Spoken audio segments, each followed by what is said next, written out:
Alright, it's Junchen here, and for today's topic, we're going to continue to talk about the yesterday topic, the secret of the millionaire real estate developers. So, previous video I talked about 4 point or 4 secret already. So for now is we continue to talk about the secret number 5 is trust but verify. When you come into become a real estate developer, sure you're gonna use some people, no matter it's architect, lawyers, construction, everything else.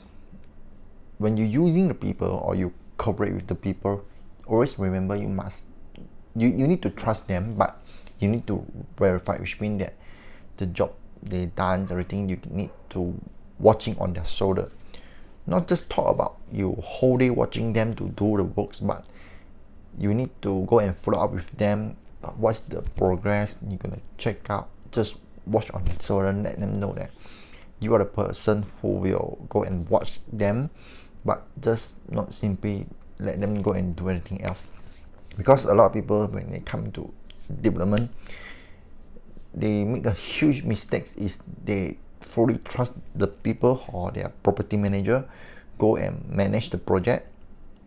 So they just let the property manager go and handle the project, and then didn't go and watch on their shoulder. At last, they are in trouble, not just about the project, but the architect, everything else also. You need to follow up with them because there's some timeline, time frame, is it any progress or not. So you need to watch on their shoulder when you come into using the people. That's secret number 5 you need to know.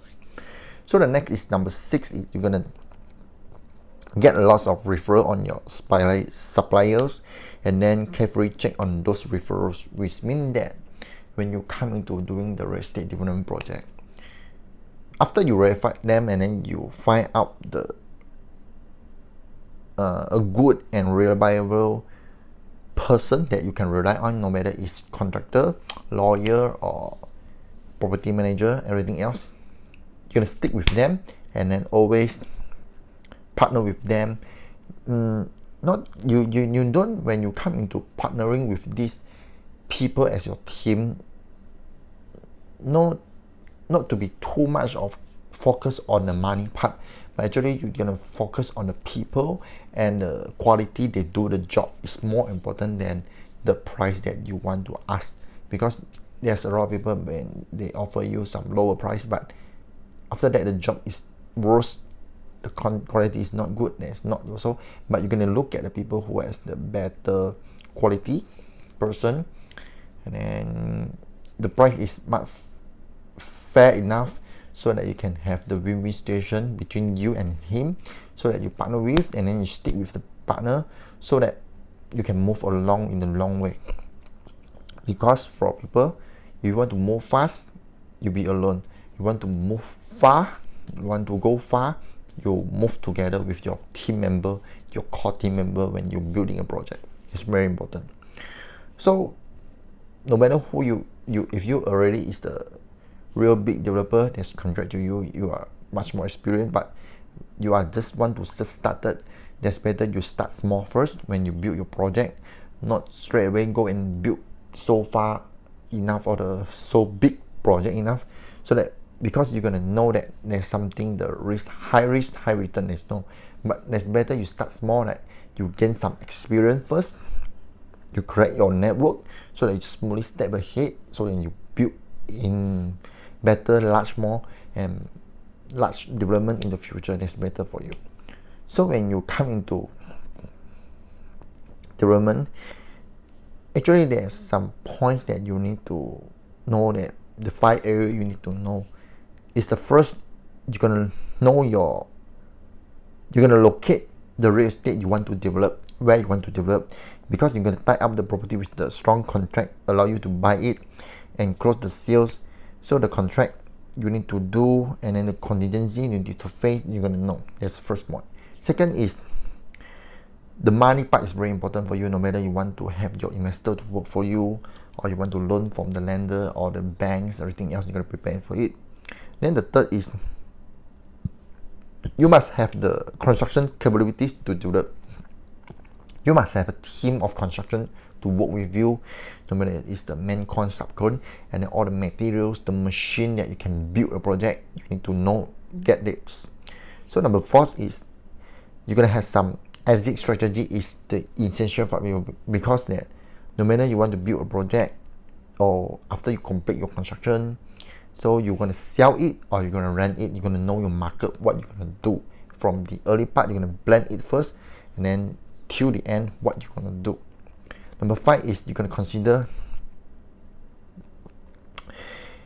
intend to do with the money you make from the sales and the rental, and how your profit affect your business, your plan, and tax liability. Not just about you planning to get the profit you have, you're gonna plan ahead again when you already get the profit. How do you gonna do with tax? Are you want to use this money to do for future development, or you're gonna keep it for another investment? You're gonna plan ahead when you start doing anything. And the one thing that's when you come into real estate development, you're gonna be careful that you still will face the situation always is the construction delay. You're gonna be careful of this part, and then the weather problems, permit delays, partner who pull out the last minute, price increase for the raw materials, a need of addition funds, lender who change the term of the agreements, and any number of other major and minor cost catastrophes.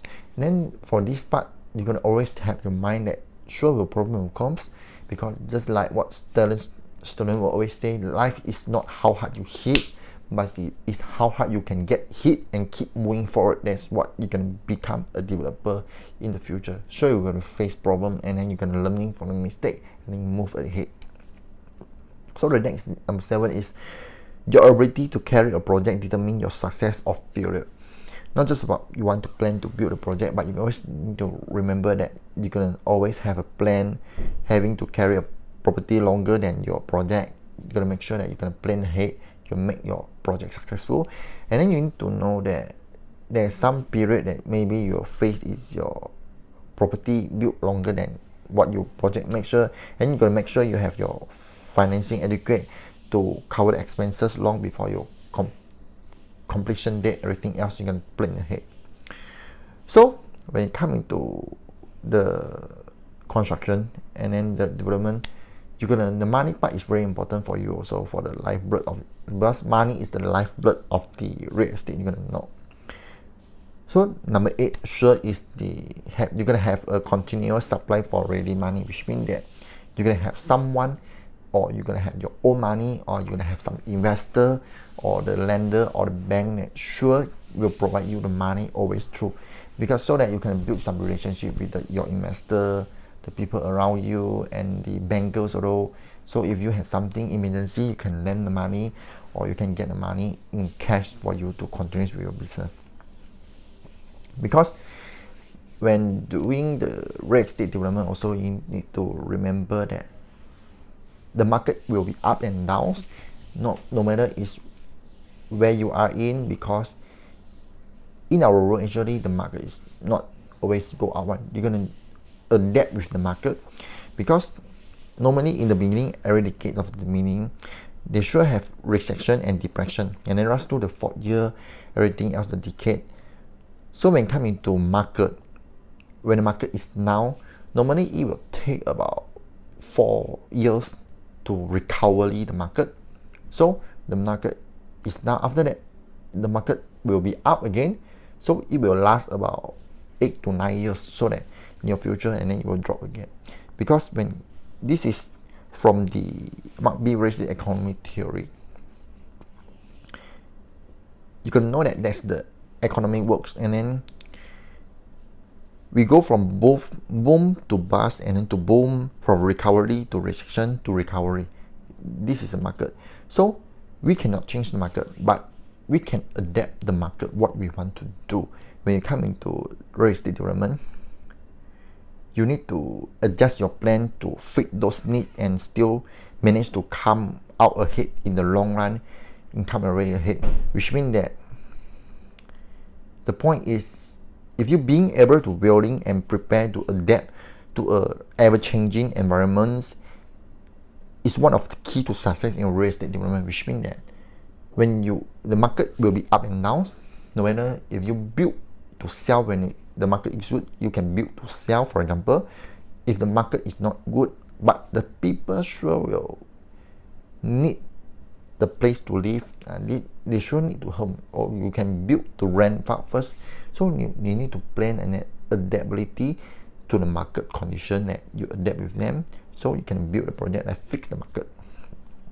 So last but not least, there's some advice and the wisdom from the real estate around you can have. Their advice is, first, you're gonna hire a good architect when you come into real estate development. Second, you're gonna hire a good attorney, lawyers to do all the legal part. Third is expect scheduling errors. Fourth, you're gonna set a realistic schedule. Fifth, you're gonna have a solid exit strategy. Number 6, you're gonna use reputable contractor with the right insurance. 7, you're gonna research other developers to see what makes them successful. That's easy for you to go and duplicate them. That's much more successful for you to do it. Or you can have some idea you want to build a great project, but that's much more risky for you to do it. But it's better you study and then you work together, balance it, so that for your future it's better for you. So number 8, you're gonna visit open house. 9, you're gonna non-skim quality. 10, you're gonna have a strong customer service program, warranty program when you come into selling the property. Number 11, you're gonna make sure budget is well thought out, especially for soft costs. So these are the tips that you always need to remember when you move around with your real estate development. So that's for today. Hope you like it and you learn it. So see you.